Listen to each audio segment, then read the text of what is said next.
Compartilhar com você nessa noite os segredos desse grande vencedor chamado Gideão, e eu dei como tema para essa mensagem, ou título, os princípios dominantes na vida de um grande vencedor.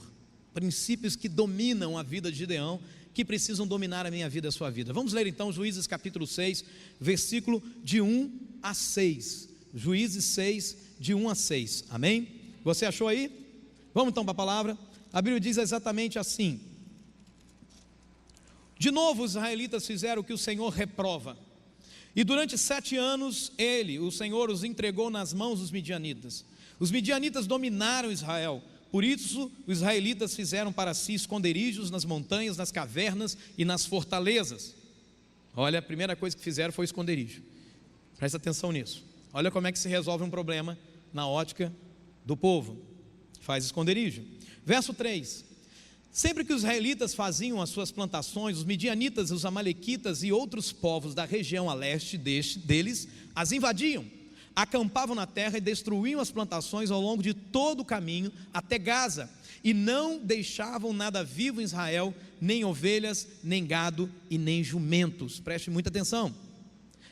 Eles subiam trazendo seus animais e suas tendas e vinham como enxames de gafanhotos. Era impossível contar os homens e os seus camelos. Eles invadiam a terra para devastá-la. Por causa de Midian, Israel empobreceu tanto que os israelitas clamaram por socorro ao Senhor. Agora vamos saltar um pouquinho, lá no capítulo 8, no versículo número 28, nós vamos ler 8:28. Assim Midian foi subjugado pelos israelitas e não tornou a erguer a cabeça durante a vida de Gideão. A terra desfrutou paz 40 anos. Amém? Que o Senhor nos abençoe pela sua palavra, amém? Irmãos, nós temos dito muitas vezes por aí: Deus não faz acepção de pessoas, amém? Com certeza, amém. Porque isso está na Bíblia. Ou seja, para a salvação, irmão, Deus não tem aquela questão de eu vou chamar só os ricos, ou só os pobres, ou só os negros, ou só os brancos. Não, Jesus não veio para uma classe distinta, Jesus veio para todos, amém ou não amém? Então Deus não faz acepção de pessoas, Deus abençoa todos igualmente. A Bíblia diz: o sol de Deus nasce tanto para mim, quanto para uma pessoa que odeia Deus. A chuva de Deus desce sobre a terra e cai tanto na plantação daquele que ama a Deus, daquele que é um dizimista fiel, um ofertante fiel, quanto também cai na terra daquele que não quer nada com Deus, que pega todo o seu dinheiro para destruir. Amém? Então Deus não faz acepção de pessoas, amém ou não amém? Amém, isso é Bíblia. Mas tem uma coisa, irmãos, que nós precisamos aprender nessa noite, que eu aprendi com um grande homem de Deus: Deus não faz acepção de pessoas, mas Deus faz acepção de atitudes. Amém? De atitudes. É muito simples. Às vezes a gente se depara com alguns comentários tipo: isso é muito interessante, irmão, a gente pensar. Porque quando nós estamos numa cidade, diversas outras igrejas estão plantadas também numa mesma cidade, denominações, e às vezes surge aquele sentimento assim: nossa, a igreja do pastor fulano não está crescendo, mas a igreja do pastor Beltrano está crescendo. E aí, sabe o que acontece? Alguém diz assim: nossa, é porque Deus está sendo muito gracioso com aquele pastor lá, que a igreja dele está crescendo. Mas irmão, Deus é gracioso com todos, amém ou não amém? Deus é gracioso com todos. Daí começam alguns a dizerem, por pura inveja e sentimento de derrota ou de orgulho: mas está crescendo, é porque está inchando. Mas está crescendo, é porque lá o povo faz isso, porque lá o povo faz aquilo. Então existe uma série de comentários que não tem nada a ver com a verdade. E o que tem de diferente então? É que o pastor Beltrano, ele é mais bonito que o outro pastor de lá? Não. É que Deus faz acepção de atitudes. É que Deus olha para a atitude de um líder, e Deus fornece as ferramentas e as armas necessárias e estratégias para que ele continue crescendo, amém? Quando eu olho para a história de Gideão, irmãos, eu vejo a mesma coisa. Todo o povo de Israel se escondia nas cavernas, mas a gente vai começar a entender algumas coisas, que a atitude de Gideão muda tudo. A atitude de Gideão faz com que Deus olhe para Gideão e resolva abençoar Gideão de uma forma diferente, de uma forma que destacou a vida de Gideão em toda a história de Israel. Você quer, irmão, que Deus também destaque a tua vida em toda a sua história, em toda a história ao seu redor? Então nós precisamos aprender com Gideão nessa noite, amém? A primeira atitude, ou o primeiro princípio dominante na vida de Gideão, ele surge diante dos meus olhos, diante dos seus olhos, no capítulo 6, no versículo 11, e a Bíblia diz exatamente assim, que o anjo do Senhor veio e sentou-se sobre a grande árvore de Ofra, que pertencia ao abiesrita Joás. Gideão, filho de Joás, estava malhando o trigo num tanque de prensar uvas para escondê-lo dos midianitas. Então o anjo do Senhor apareceu a Gideão e lhe disse: o Senhor está com você, poderoso guerreiro. Ou como na versão revisualizada: o Senhor está contigo, homem valente. Você entende alguma coisa aqui? Então deixa eu te ajudar. Eu li até o verso 6 e você via que por causa da perseguição do povo de Midian, o povo de Israel fez caverna para se esconder. Gideão não. Gideão simplesmente criou uma estratégia para conseguir manter a colheita dele protegida. E a estratégia que ele criou foi a estratégia de malhar o trigo no lagar. Pastor, o que é isso? Não sei o que é lagar e não sei, nunca vi um trigo, só vi farinha de trigo. Como é que a gente entende isso? Irmão, malhar trigo, você tem que bater os favos para que os grãos se soltem. Então tem que bater com força. E você precisa de um lugar onde tenha muito vento, para que o vento mande a palha embora, porque a palha é leve, ela vai embora, e os grãos ficam porque são mais pesados. Então Gideão vai para um lugar que não tem vento, mas Gideão vai para um lugar que era o lagar era um lugar reservado, que era um tanque para prensar uvas, onde o pessoal pisava nas uvas, para dali extrair o suco, e o suco da uva para poder fazer vinho. E aí Gideão está ali malhando trigo no lagar, batendo, se esforçando num lugar sem vento, mas dando mais força do que ele deveria, fazendo um esforço maior do que o povo estava, do que qualquer pessoa poderia fazer para malhar o trigo. E sabe qual é o primeiro princípio que eu encontro? É que Gideão, ele tem a atitude de não dar ouvido ao que o inimigo estava dizendo. Preste atenção nisso. O texto diz, e você pode olhar comigo aí, que, verso 3, essa expressão: sempre que os israelitas faziam as suas plantações, os midianitas, os amalequitas e outros povos da região a leste deles invadiam. Sempre. Sabe o que significa sempre? Significa constantemente, significa algo que se repete sempre, está sempre acontecendo. Qual é a ideia, irmão? O inimigo estava dizendo para o povo de Israel: não adianta vocês trabalharem, porque eu vou comer tudo que vocês trabalham. Não adianta vocês se esforçarem, porque todo o esforço de vocês eu vou destruir. O inimigo dizia para o povo de Israel: olha, não adianta você dar o melhor de você, porque eu vou acabar com tudo. Era isso que o inimigo estava dizendo para o povo de Israel. É interessante, irmãos, que nós olhamos ao nosso redor, existe um inimigo chamado Satanás, que age do mesmo jeito. C.S. Lewis escreveu que o mundo é um território ocupado pelo inimigo. O próprio Jesus atesta essa palavra, ou falou antes de C.S. Lewis, dizendo em João 14:30, eu falando para os discípulos: já não falarei muito convosco, porque se aproxima o príncipe deste mundo, e ele nada tem em mim. Satanás é esse príncipe maldito, que governa um reino que é o império das trevas. É interessante que Gideão olhava ao redor dele, e Gideão via todos os irmãos dele plantando e perdendo, plantando e perdendo. E Gideão, irmão, ele está vendo que todas as colheitas estavam sendo roubadas, todas as plantações estavam sendo destruídas.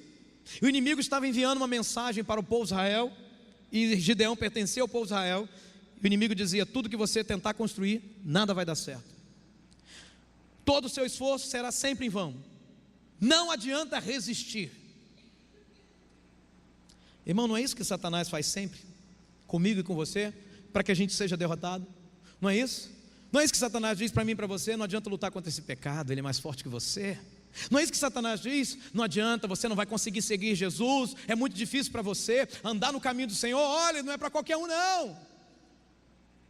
Quando o diabo falar isso para você, diga: eu não sou qualquer um, eu sou filho de Deus, o Espírito Santo habita em mim e eu vou andar no caminho do Senhor. Amém ou não amém?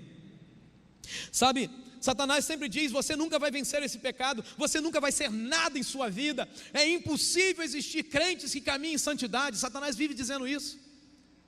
E às vezes diz isso até por boca de outros crentes. Às vezes eu vou conversar com algumas pessoas, as pessoas dizem para mim: pastor, mas é claro, né, mas não tem crente perfeito, né? Mas a ideia de uma pessoa quando fala que não tem crente perfeito é dizer o seguinte: não adianta se forçar para ser santo, né? A gente sempre vai errar mesmo. Isso está errado, irmão. Existe um nível de santidade que eu e você podemos viver nessa terra, que nos iguala, nos deixa tão semelhantes a Jesus, que a gente transpira Jesus por onde a gente passa. Você já esteve perto de alguém que é tão parecido com Jesus, que é tão parecido com Jesus, você fala: nossa, parece que eu estou vendo Jesus na minha frente. Eu já estive com alguém assim, sabe, é tão bom, você não quer sair de perto dessa pessoa. Gideão, ele simplesmente não dá ouvidos ao que o inimigo estava dizendo. Gideão, ele tem uma atitude diferente dos seus irmãos. É por isso que o anjo chega perto e diz: você é um homem valente, você não entregou os pontos, você não desistiu, você não arredou o pé. Deixa eu te falar uma coisa, meu irmão querido: Deus nunca vai usar um homem ou uma mulher poderosamente se este homem ou se esta mulher recua diante das provas da vida. Nunca vai usar. Quem recua não tem milagre para contar. Quem não luta contra um determinado pecado na dependência da graça de Deus não tem história para contar. Só os que perseveram têm história para contar. Só os que não dão ouvidos para o inimigo têm história para contar, porque o inimigo convida para o pecado, porque o inimigo vive fazendo uma série de coisas. Você está aqui ou não? Gideão, ele toma uma decisão. A decisão de Gideão é de não se render àquilo que o inimigo estava dizendo. O que o inimigo está dizendo para você? Você não vai vencer. Aí se dizer: mesmo, não vou vencer, então para onde eu vou pedir emprego, eu levo não. Ó, pastor, o negócio está feio. A crise, pastor, a crise está braba. Braba, boa esperança, o comércio está, ó. Pastor, eu estou com medo, estou pensando em mudar de cidade. Estou pensando em ir para Pouso Alegre. Pastor, o que eu faço, irmão? A crise estava na vida e no tempo de Gideão, só não estava no coração de Gideão, nem na mente dele. Amém ou não amém? A crise estava ao redor dele. Sabe, Gideão, mesmo diante da ação do inimigo, mesmo diante da crueldade do inimigo, ele não ficou pelos cantos chorando, ele não ficou, sabe, escondido, dentro do quarto trancado, dizendo: não adianta nada. Ele estava trabalhando para proteger a sua família, ele estava malhando trigo no lagar. Aleluia, que atitude nobre. Deus não faz acepção de pessoas, mas faz acepção de atitudes, sim. O anjo de Deus veio até Gideão e não veio para nenhum outro. Posso ouvir um amém? Gideão encontrou uma maneira de enfrentar as oposições. Ele arrumou uma forma de seguir em frente, mesmo diante das lutas, mesmo diante dos desafios. Ele resolveu fazer diferente. Fazer diferente. Ele acreditou que a última palavra não podia ser do inimigo. A última palavra, querido, na minha vida, na tua vida, não pode ser do inimigo. A última palavra é do Senhor. A última palavra é de Deus. Se o mundo te faz cair, Ele segura as suas mãos e te faz levantar. Se o mundo cai ao seu redor, Ele segura você nas mãos. Tudo cai ao seu redor, mas você está seguro nas mãos dEle. Amém ou não amém? Sabe, o próprio Espírito Santo inspirou o apóstolo Paulo para me dizer e te dizer nessa noite: não se amoldem ao padrão deste mundo, mas transformem-se pela renovação da sua mente, para que sejam capazes de experimentar e comprovar a boa, agradável e perfeita vontade de Deus. Você quer experimentar a vontade de Deus na sua vida? Você quer comprovar a vontade de Deus na sua vida? Você quer realmente experimentar, comprovar que ela é perfeita? Então faça diferente da maioria. A maioria dá ouvidos para o diabo, não dê você. A maioria dos evangélicos da nossa nação tem dado ouvidos para o diabo em muitas circunstâncias da vida. É por essa razão que a gente não vê um grande avivamento ainda acontecendo nessa nação. Mas no meu coração eu creio que Deus vai fazer o avivamento vir de gente que aos olhos humanos são insignificantes, desprezadas. Serão, como disse Jesus, as prostitutas e os ladrões que vão preceder os escribas e os fariseus do reino dos céus. Amém? Os religiosos tremerão quando observarem Deus usando o mendigo, quando observarem Deus usando a prostituta. Jesus disse isso. Nós vemos em Cristo Jesus essa realidade. Mesmo com Satanás o atacando o tempo todo, tão de perto, Jesus continuou espalhando a bondade de Deus, o amor de Deus. Mesmo Jesus sendo perseguido, Ele não parou o ministério dele, Ele não parou a vida dele. Tem gente que quando passa por luta, para tudo, deixa de vir a culto, deixa de ir à célula, deixa de orar, deixa de ler a Bíblia. Imagina Jesus, hein? O diabo no pé dele o tempo todo. Se ele fizesse isso, irmão, você está aqui ou não? Irmãos, Jesus disse algo tão poderoso para mim e para você: no mundo vocês vão sofrer, mas tenham coragem, eu venci o mundo. Então você também vai poder vencer, amém ou não amém? Não amém? Você vai vencer. Não vai poder, vai. Ele diz: animem-se, eu venci.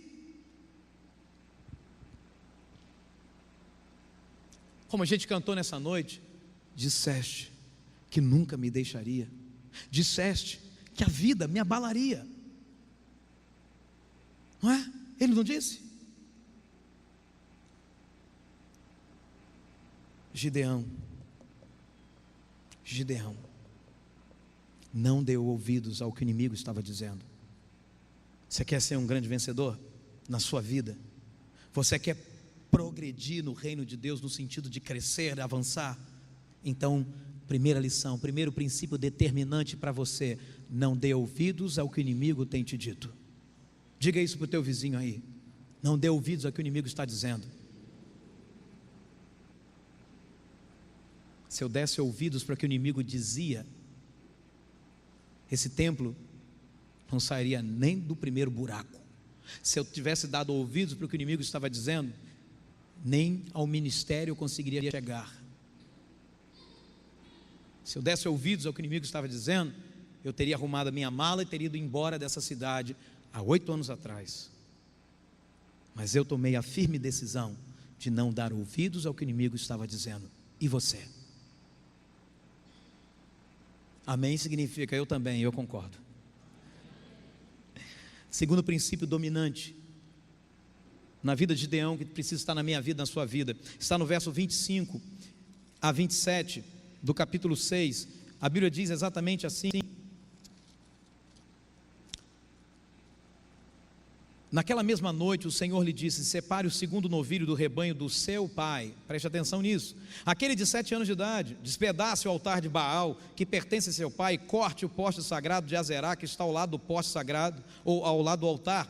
Depois faça um altar para o Senhor, o seu Deus, no topo desta elevação. Ofereça o seu novilho o segundo novilho em holocausto com a madeira do poste sagrado que você irá cortar.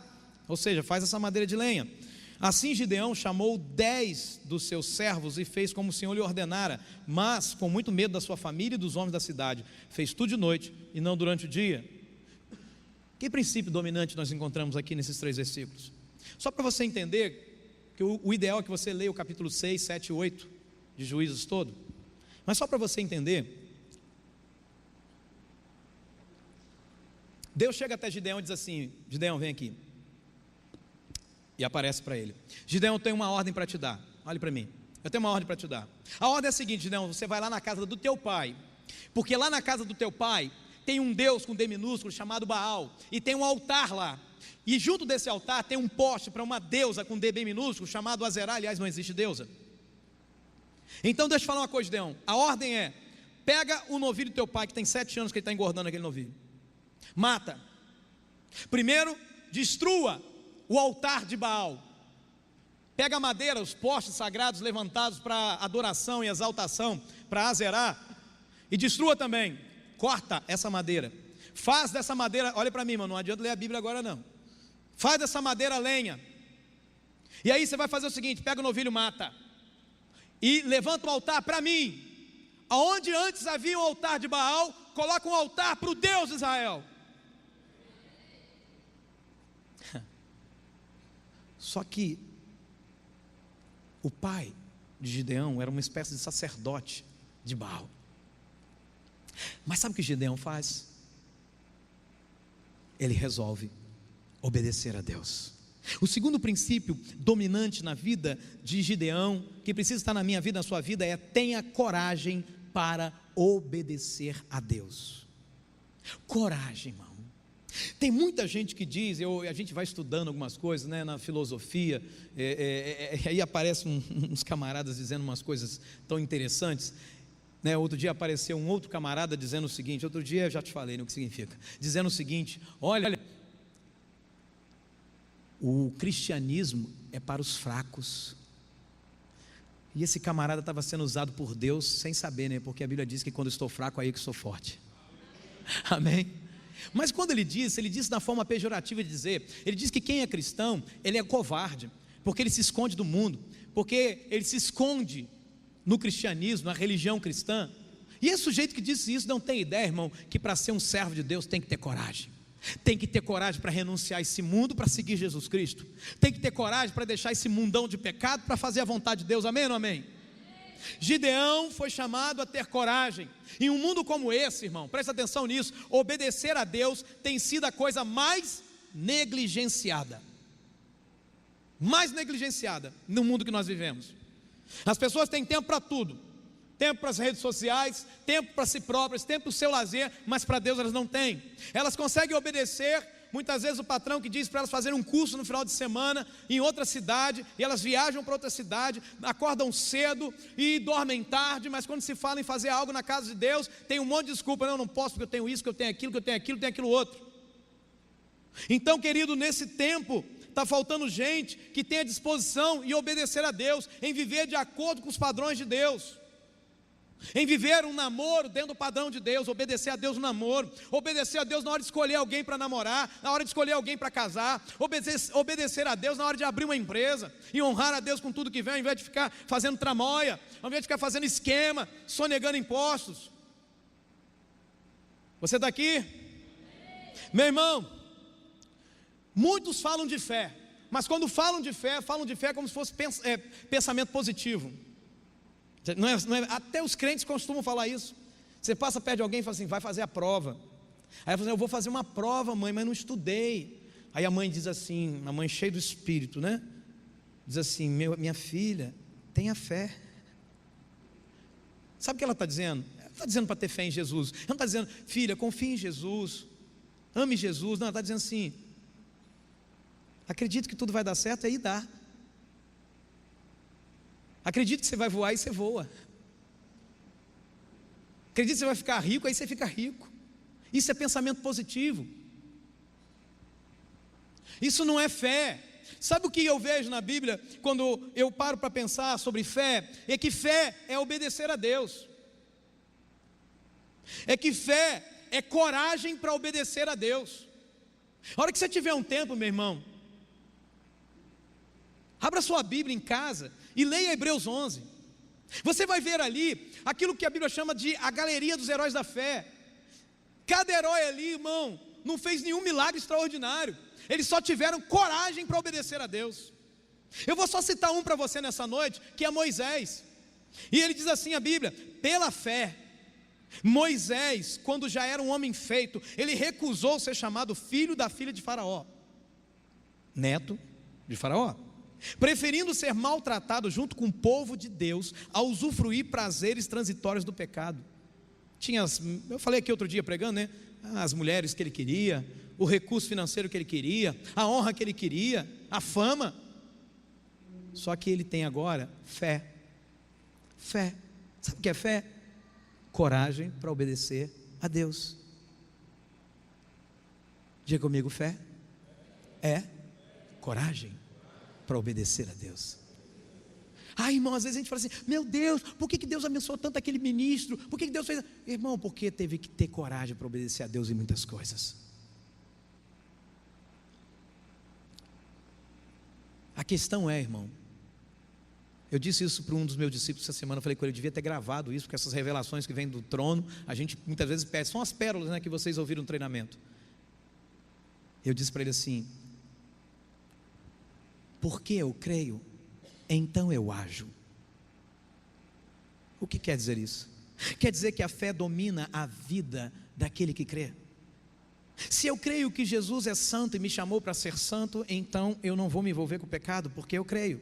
Então eu vou nortear a minha vida a partir do que eu creio. O primeiro sermão que eu preguei em Boa Esperança, numa terça-feira, após assumir a igreja, num sábado, foi que o que eu creio sobre Deus vai nortear toda a minha vida.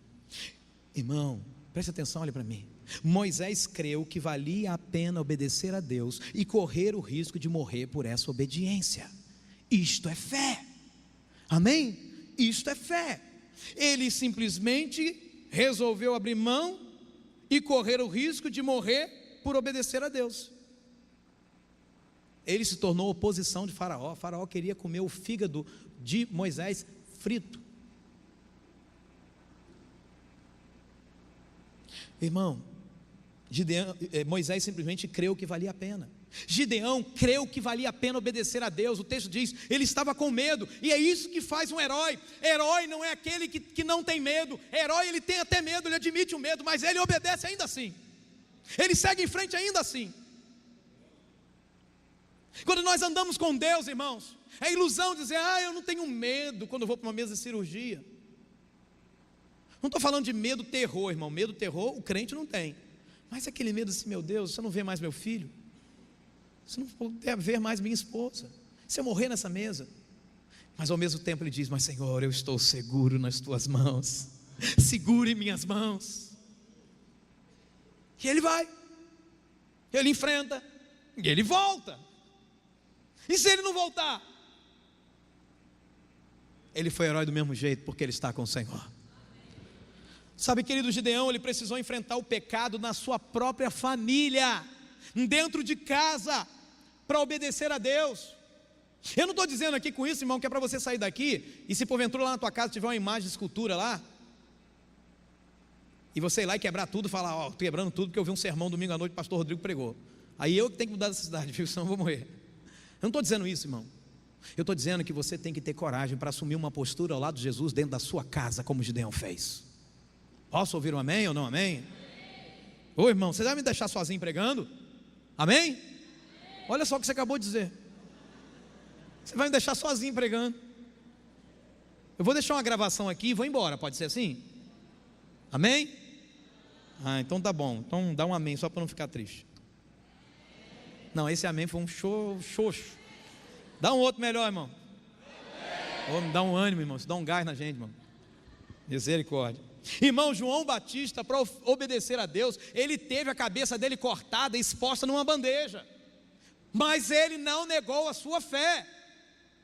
Amém? Fé não é pensamento positivo. Em nome de Jesus, acaba com isso na tua vida. Fé é coragem para obedecer a Deus. Futuca o teu vizinho, diga para ele, fé é coragem para obedecer a Deus. E obedecer a Deus, irmão, não é coisa fácil não. Se você ler o contexto, por isso que eu estou falando, lê em casa.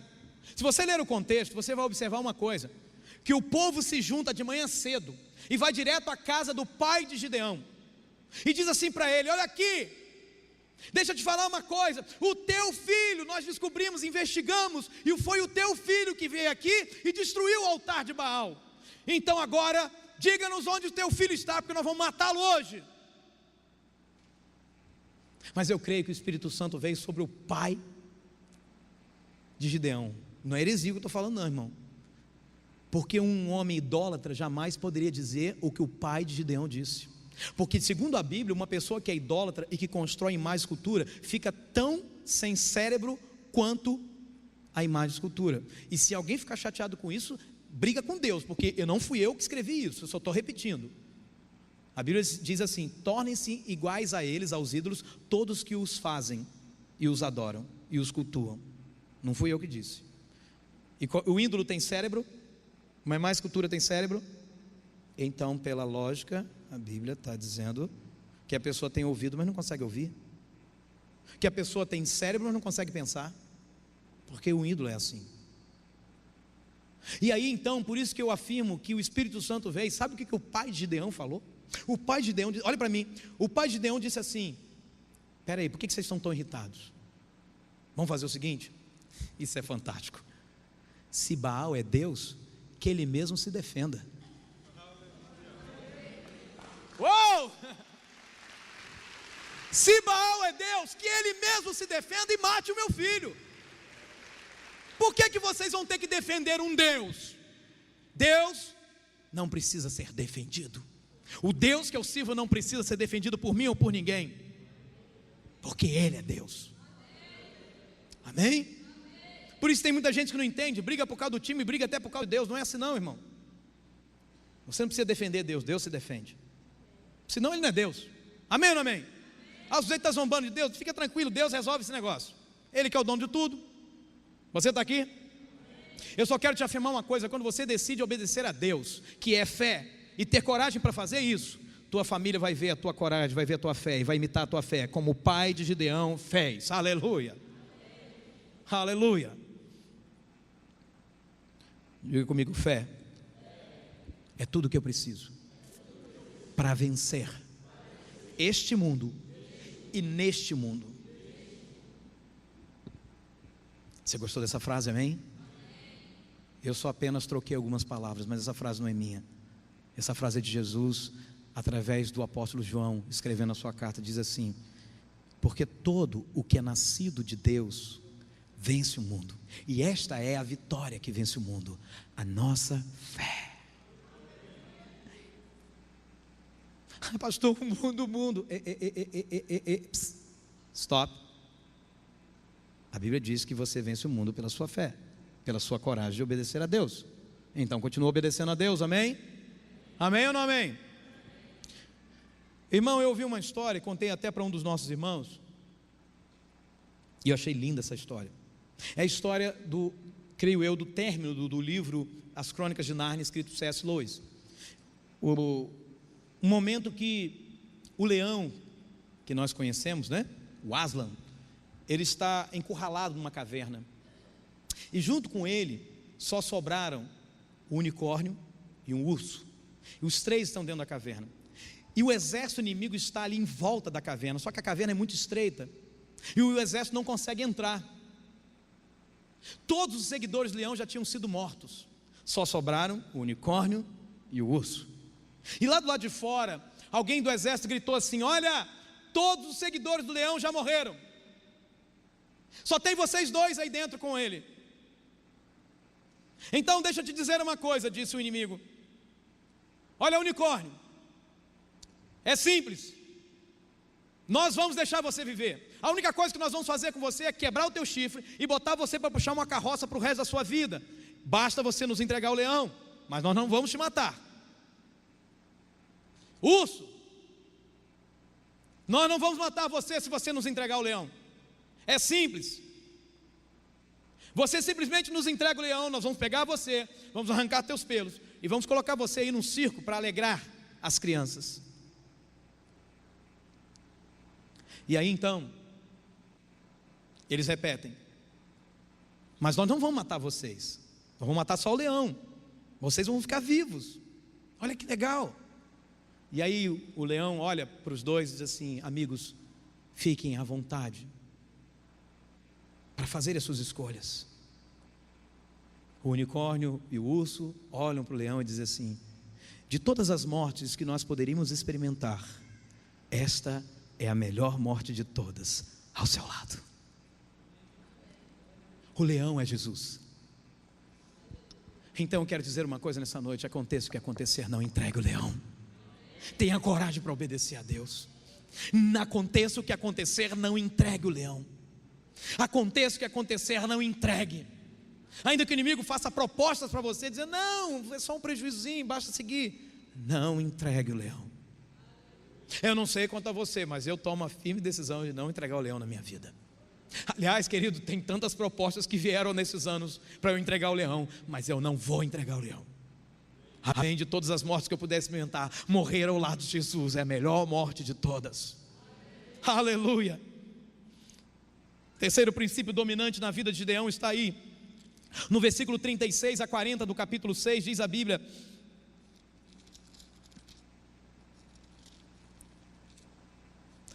assim, Juízes capítulo 6, 36 a 40, a Bíblia diz assim: Gideão disse a Deus: eu quero saber se vais libertar Israel por meu intermédio, como prometeste. Vê, colocarei uma porção de lã na eira, se o orvalho molhar apenas a lã e todo o chão estiver seco, saberei que tu libertarás Israel por meu intermédio, como prometeste. E assim aconteceu. Gideão levantou-se bem cedo no dia seguinte, torceu a lã e encheu uma tigela de água do orvalho. Disse ainda Gideão a Deus: não se acenda a tua ira contra mim, deixa-me fazer só mais um pedido, permite-me fazer um teste com a lã.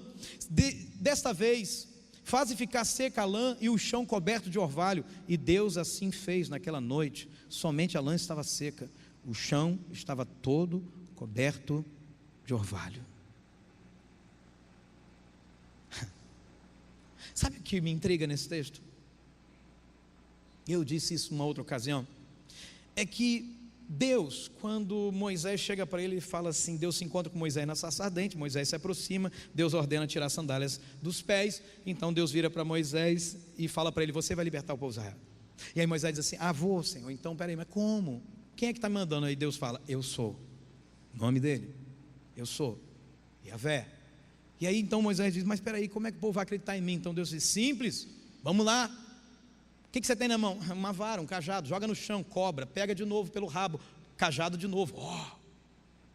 Mas Senhor, mesmo assim o povo não acredita. Não tem problema, enfia a mão aí dentro do seu casaco aí na sua veste. E Moisés enfia, tira, leprosa, meu Deus, bota de novo, ele coloca, tira, sã. E aí Moisés vira para Deus e fala assim: Deus, eu não sou o cara. Em outras palavras foi isso que Moisés disse: eu não sou o cara, o Senhor errou. E aí Deus fica furioso com Moisés e diz assim: Moisés, quem fez a boca do homem? Quem fez o homem falar? Como que você tem coragem de fazer isso, Moisés? Porque Moisés tinha alegado que eu não sei falar, sou gago, não melhorei depois que conheci o Senhor ainda. Mas Gideão faz 2 testes e Deus não fala nada com Gideão, nem uma briguinha, nem uma orelhinha puxada. Por quê? Porque aqui está um princípio dominante na vida de Gideão. Esteja convicto da vontade de Deus para a sua vida. Sabe qual a diferença de Moisés e Gideão? É que Moisés não queria ter convicção para ir até o Egito. Moisés queria fugir do compromisso de ir até o Egito. É diferente. Gideão não. Gideão queria ter certeza que as emoções dele não o estavam traindo. Porque pensa bem, você está lá malhando trigo no lagar, né? Chega um anjo e diz: ei, homem valente, e diz assim: eu vou te usar.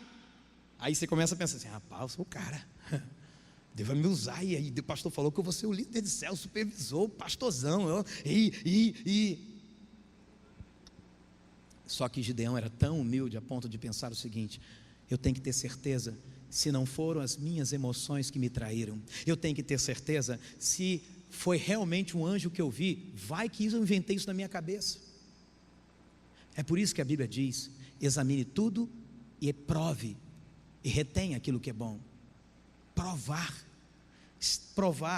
esquadrinhar, é passar num esquadro, é testar. Irmão, deixa eu te falar uma coisa, tem um movimento louco. Agora mesmo, recente, um dos nossos irmãos teve que prender um vulgo pastor, sujeito que se apresentava como pastor na cidade de Boa Esperança.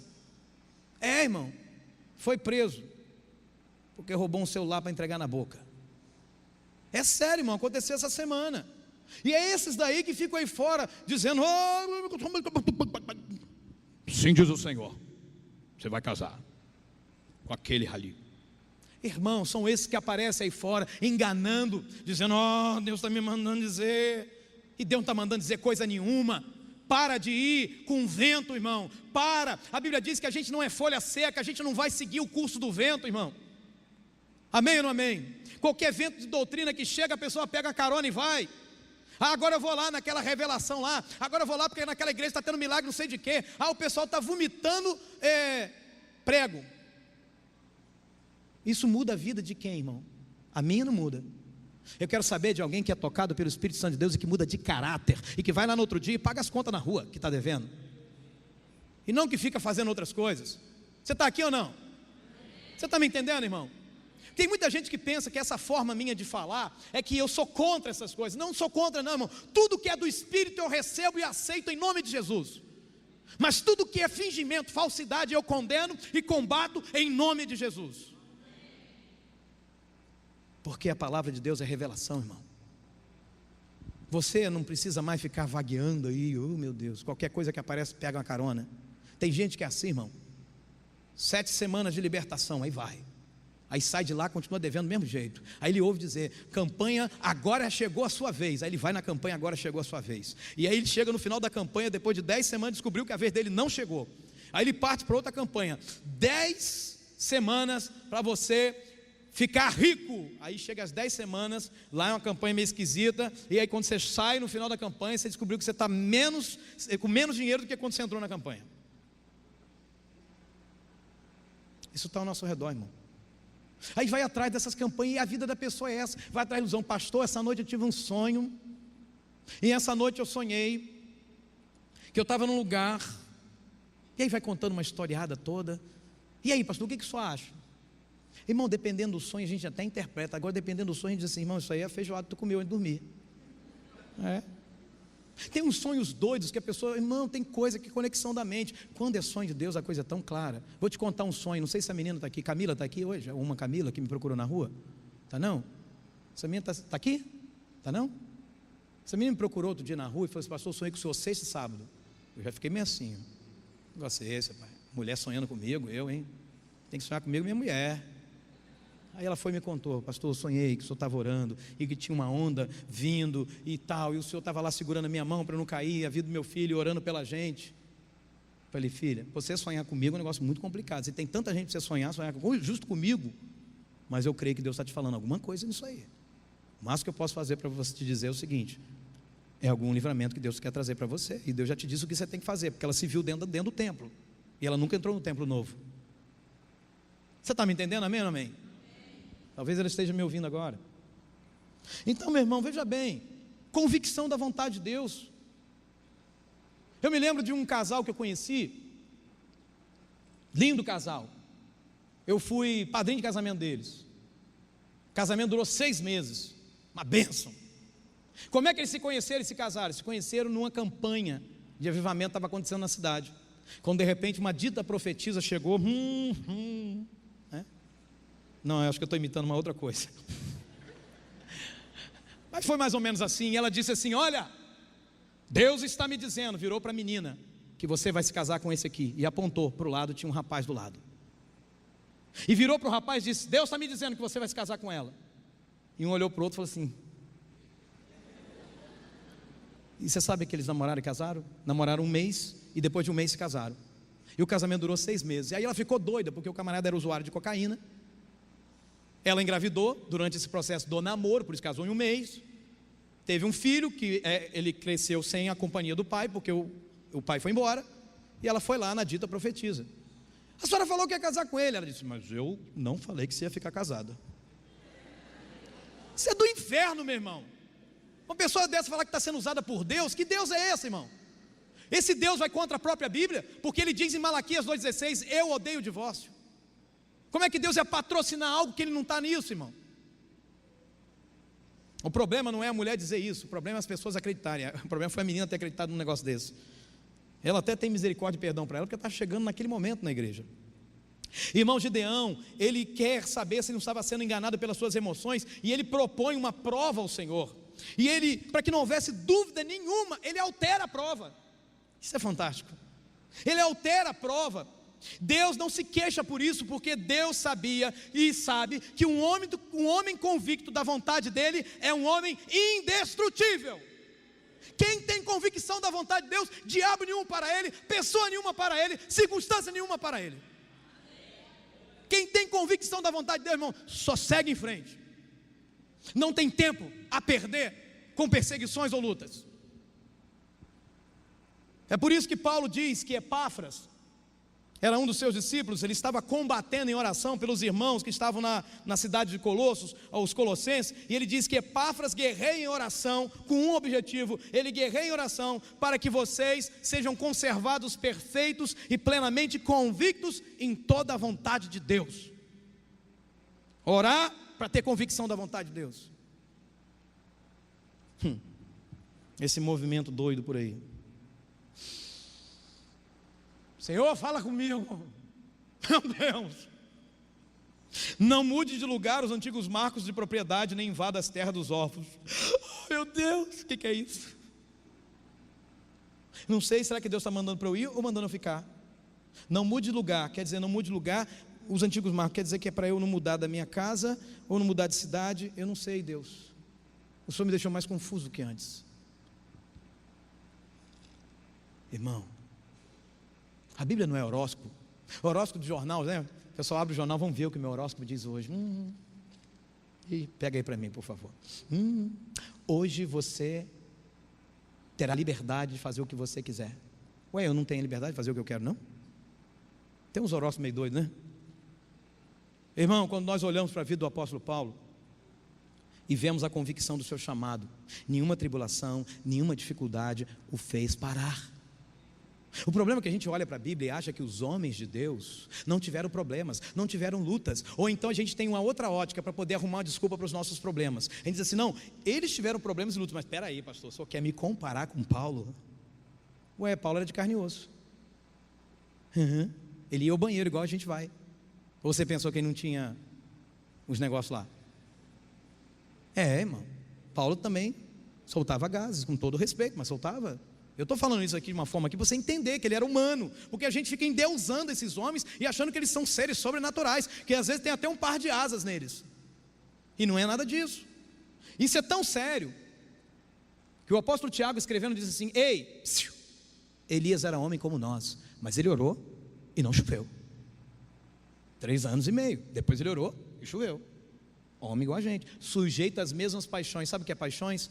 Tentações, desejos, problemas. Você está aqui?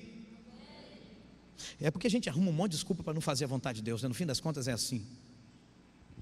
Olha só o que Paulo diz sobre ele mesmo: porque em nada considero a vida preciosa para mim mesmo, contanto que complete a minha carreira e o ministério que recebi do Senhor Jesus para testemunhar o evangelho da graça de Deus. Convicção. Você está convicto que o seu casamento é de Deus? Então pode vir o que vier, você não vai se separar. Amém? Você está convicto que você é salvo? Então podem vir os testes que vierem, mas você vai entender, eu sou filho de Deus. Hoje, brincando com um dos nossos irmãos, ele diz assim, eu estou muito bem resolvido quanto à minha identidade com Jesus. Eu sei quem eu sou em Jesus. Aleluia, isso é maravilhoso. Mas o crente que não sabe quem ele é em Jesus, irmão, vive apanhando. Como dizia papai,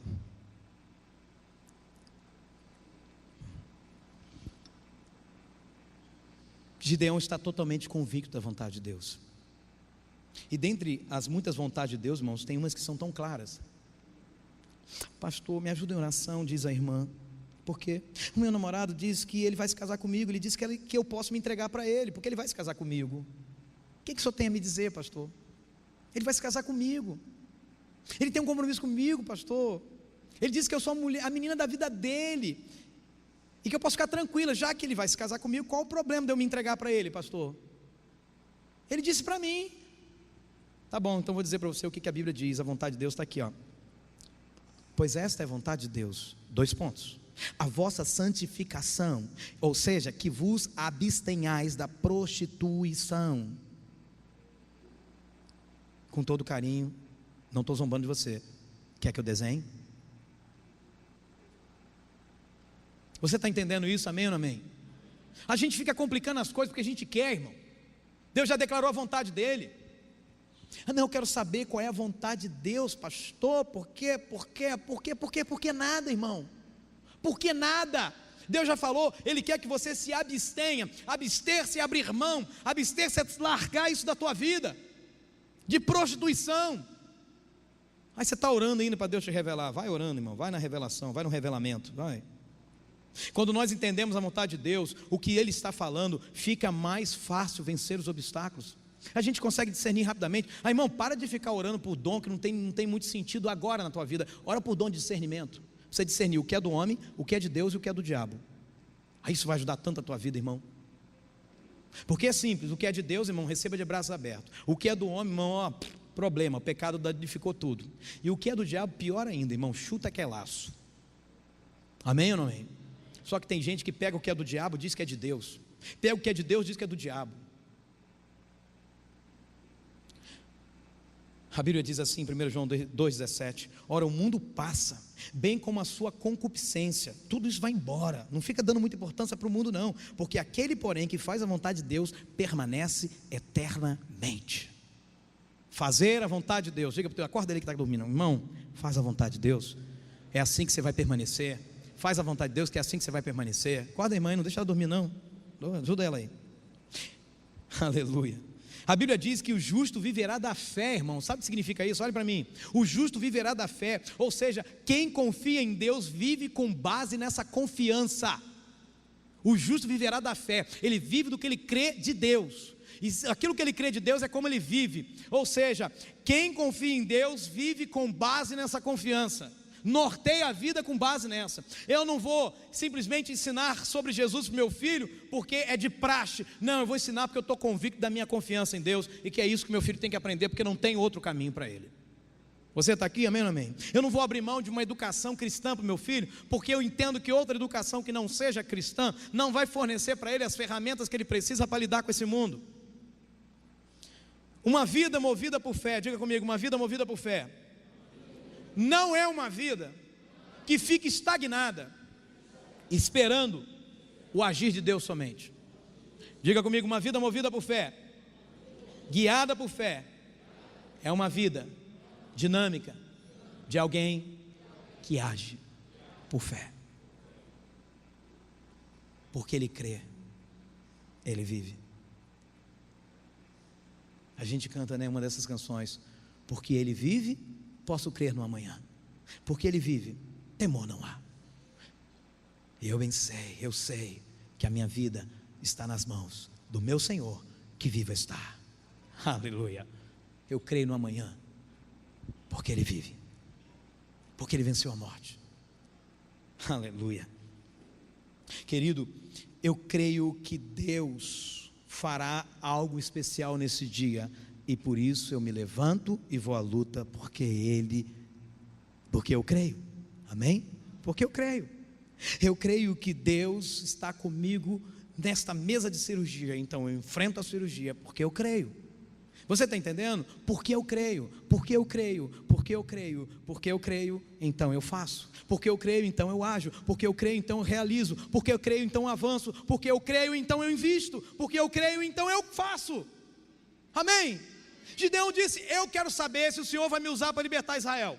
E Deus falou com ele, tudo bem, vamos lá. Primeiro teste, novelo aqui sobre a grama, relva, orvalho no novelo e nada de orvalho na grama. Ok, está tudo bem, Senhor, mas eu quero um segundo teste. Vou inverter o negócio, eu quero orvalho na grama e quero novelo seco. Amém, Jesus? Jesus diz amém. E aí então, o que acontece? Acontece o que Gideão pede. E o que Gideão faz? Ele crê que Deus iria usá-lo para libertar Israel. E eu te pergunto, usou ou não usou? Claro que usou. Irmão, porque eu creio, então eu ajo. Eu estou convicto da vontade de Deus para mim hoje. Aleluia! Aleluia! Quarto princípio dominante. Isso é fantástico. Juízes capítulo de número 7. O que diz a Bíblia? Juízes 7, diz assim, versículo de 2 a 7. Sucedeu que Josué enviou o homem de Jericó a Ai, estou lendo o livro de Josué. Juízes 6, o vento está aqui empurrando toda hora. Vamos lá, Juízes 7, verso 2 a 7, diz assim: o Senhor disse a Gideão, você tem gente demais para eu entregar Midian nas suas mãos, a fim de que Israel não se orgulhe contra mim, dizendo que a sua própria força o libertou. É verdade, Deus sabe de tudo. Anuncie, pois, ao povo que todo aquele que estiver tremendo de medo, pode ir embora do monte de Gileade. E a Bíblia diz então, 22 mil partiram e ficaram apenas 10 mil. Quantos eram? 32 mil. 22 foram embora dizendo, eu estou com medo. Foram embora. Ficaram então 10.000, mas o Senhor tornou a dizer a Gideão: ei, tem gente demais, desça com eles à beira d'água, porque eu separei os que ficarão com você. Se eu disser este irá com você, ele irá, mas se eu disser este não irá, ele não irá. Assim Gideão levou os homens à beira d'água. O Senhor lhe disse: separa os que beberem a água, lambendo-a como se faz o cachorro. Que loucura, Deus tem umas coisas que não dá para entender, né? Mas tudo bem, vamos lá. E daqueles que se ajoelharem para beber a água. O número dos que lamberam a água, levando-a com as mãos à boca, foi 300 homens. Todos os demais se ajoelharam para beber. O Senhor disse a Gideão: com os 300 homens que lamberam a água, livrarei vocês e entregarei os midianitas nas suas mãos. Mandem para casa todos os outros homens. Que loucura. Quero compartilhar com você a revelação desse texto. Eu disse isso em uma outra ocasião, mas tem muita gente que precisa ouvir sobre isso. É muito simples a matemática de Deus, ou o milagre de Deus. Primeiro Deus diz assim: Gideão, você tem com você 32.000 homens. Esse povo é muito, porque eu sou o libertador de Israel, eu vou usar você, para que todo mundo saiba que fui eu que te usei e que foi milagre. Então o povo, se acontecer, o povo precisa de mim, mas vai sair dizendo assim: ah, é porque o povo era muito. Então Deus fala com o Gideão assim: vamos fazer o seguinte, diz assim: quem tiver com medo pode ir embora. Irmão, um olhou para o outro e disse assim: fui. E foi. E foi. Dos 32.000 que estavam reunidos com Gideão, 22.000 estavam morrendo de medo e foram embora. Ficaram 10.000. E aí então Deus fala com Gideão: tem muita gente, e eu já escolhi aqueles que vão com você. Vamos resolver isso. Vamos descer para beber água. Aí você fala assim: beber água, o que isso tem a ver? O que Deus está querendo com esse negócio? Porque como é que Deus vai dizer? Deus fala assim: você sim, você não. Não, Deus criou um critério mais rápido e mais prático. De repente 10.000 pessoas desceram para beber água. 10.000. E Gideão ficou olhando. E sabe o que aconteceu? 9.700 pessoas chegaram diante da água, estavam com sede, se ajoelharam, enfiaram a cabeça dentro da água e começaram a beber água. 300, eu acho que eu saí da frente da câmera, 300 fizeram assim, beberam água, olhando para o líder deles, para Gideão, observando se algum inimigo não iria atacar o líder deles. Passando, tinha hora que a língua acertava na água, tinha hora que errava.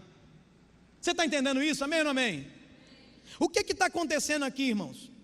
O que está acontecendo é que existe muitas vezes uma multidão ao seu redor, ao meu lado, ao seu lado. Mas assim como Gideão, nós temos que ter uma certeza: certifique-se de ter pessoas leais ao seu lado, gente leal.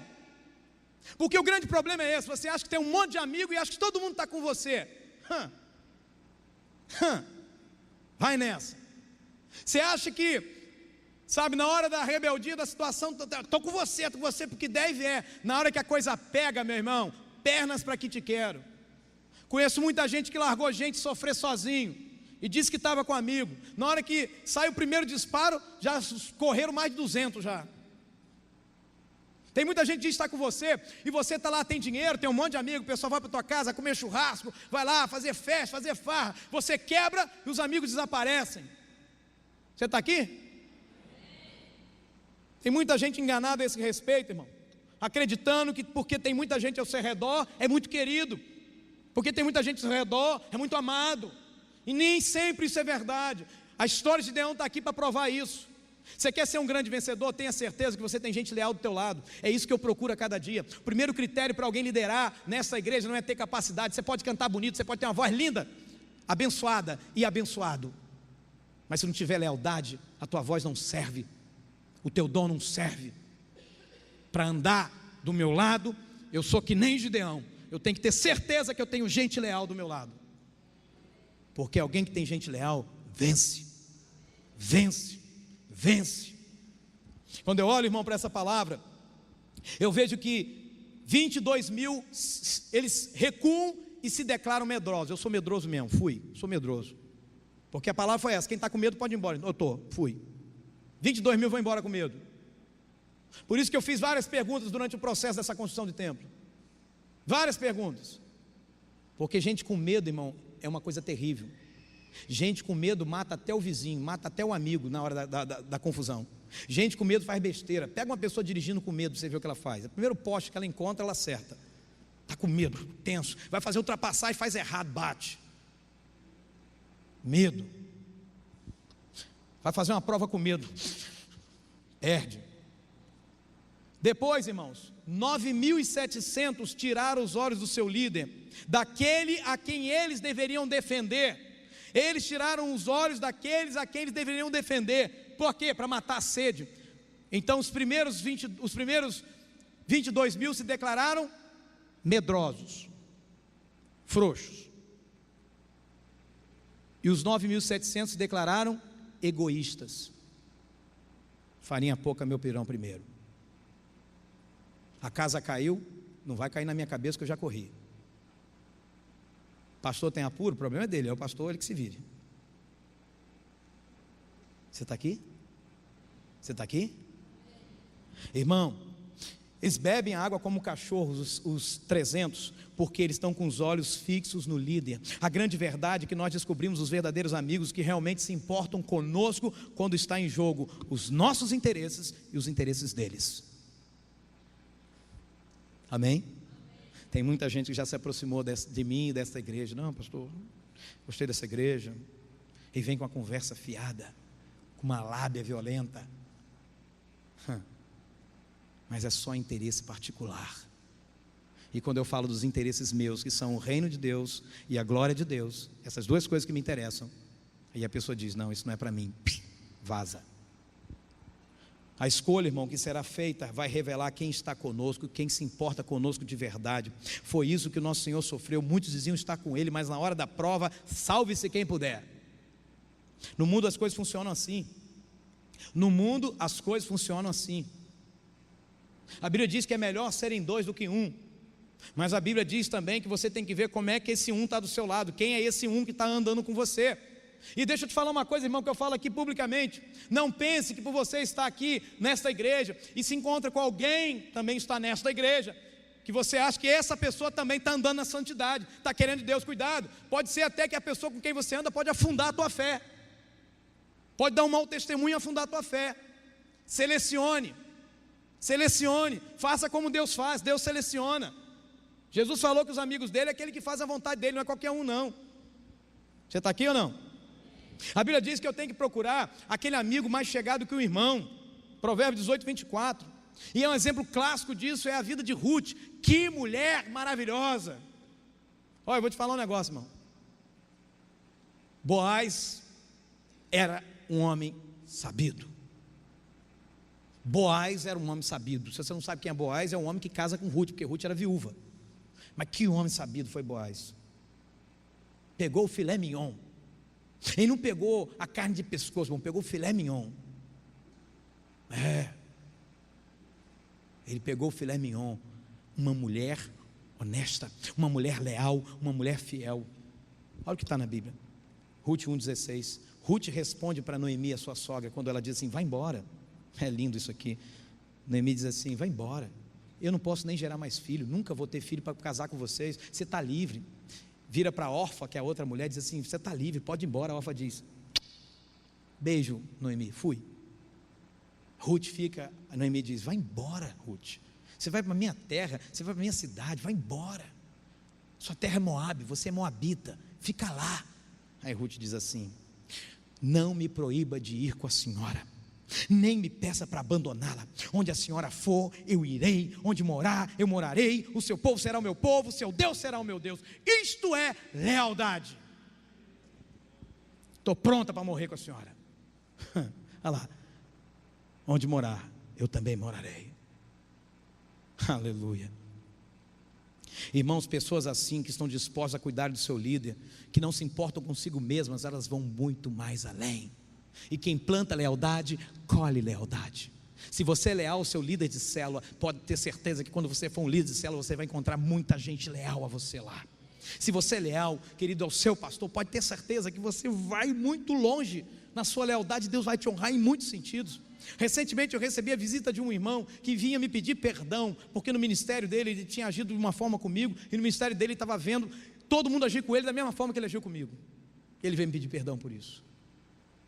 Irmão, os 300 gritam, E eu acho isso lindo, em Juízes 7:20, assim tocaram as 3 companhias, as trombetas, e despedaçaram os cantos, e seguravam na mão esquerda as tochas, na mão direita as trombetas que tocavam, e aclamaram: espada pelo Senhor, e espada por Gideão.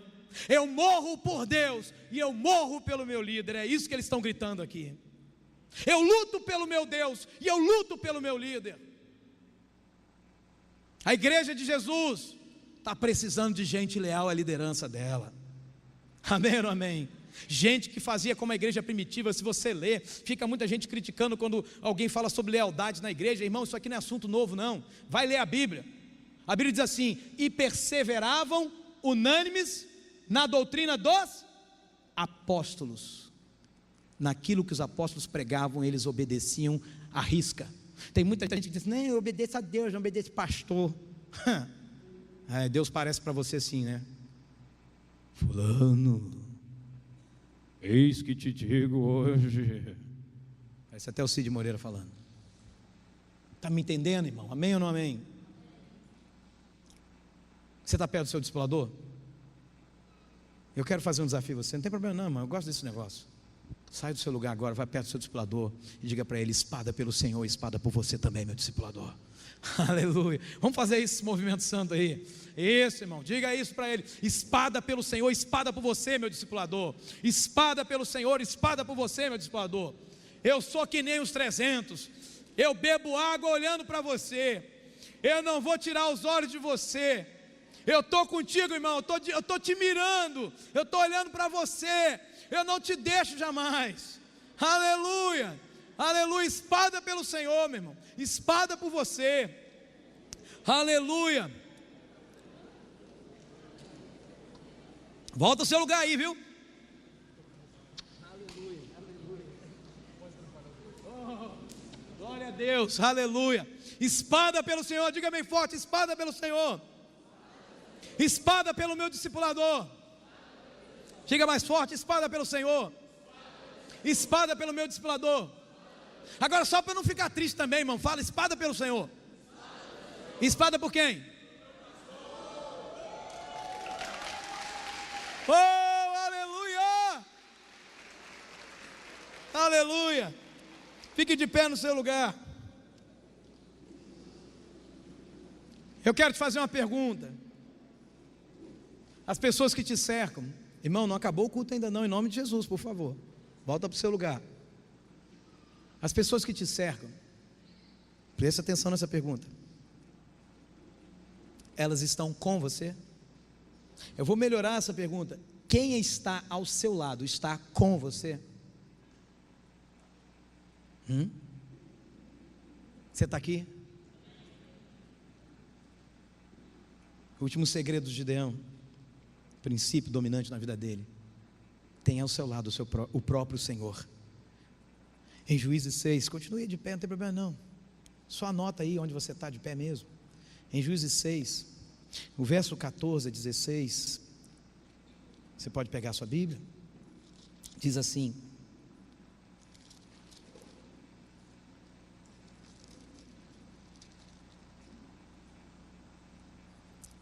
o Senhor se voltou para ele e disse: com a força que você tem, vai libertar Israel das mãos de Midian.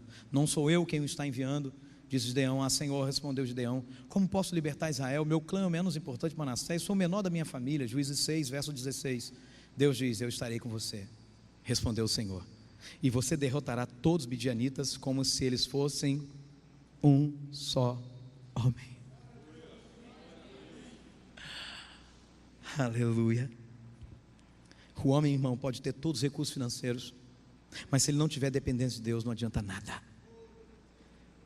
João 16:32, Jesus diz: eis que vem a hora, e já é chegada, em que sereis dispersos cada um para a sua casa, e me deixareis só. Jesus falou isso para os seus discípulos, mas ele disse: mas eu não estou só, porque o Pai está comigo. Ele diz: o Senhor está na minha vida, eu tenho certeza que o Senhor está ao meu lado. Aleluia. Salmos 27:1, diga bem forte, diga: o Senhor...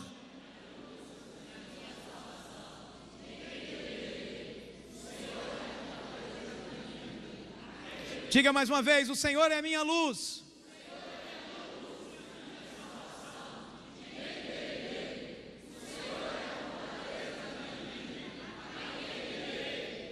aleluia.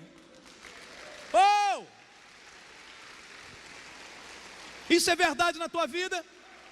Não é uma religião, é ter o Senhor, uma pessoa, e não a regra de uma religião somente. Nós precisamos, irmão, de alguém mais forte do que nós, maior que nós, para que a gente possa vencer nesse mundo. Todas as lutas dessa terra nós vamos vencer, se tão somente nós nos aliarmos ao Senhor. Presta atenção no que ele diz, Hebreus 13:5. Porque ele tem dito, e o que Deus diz para você nessa noite? De maneira alguma te deixarei, nunca jamais te abandonarei.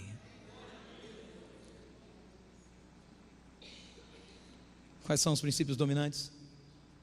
Vamos juntos? Diga para o teu vizinho aí, põe a mão sobre o ombro dele e diga para ele: não dê. Diga para ele: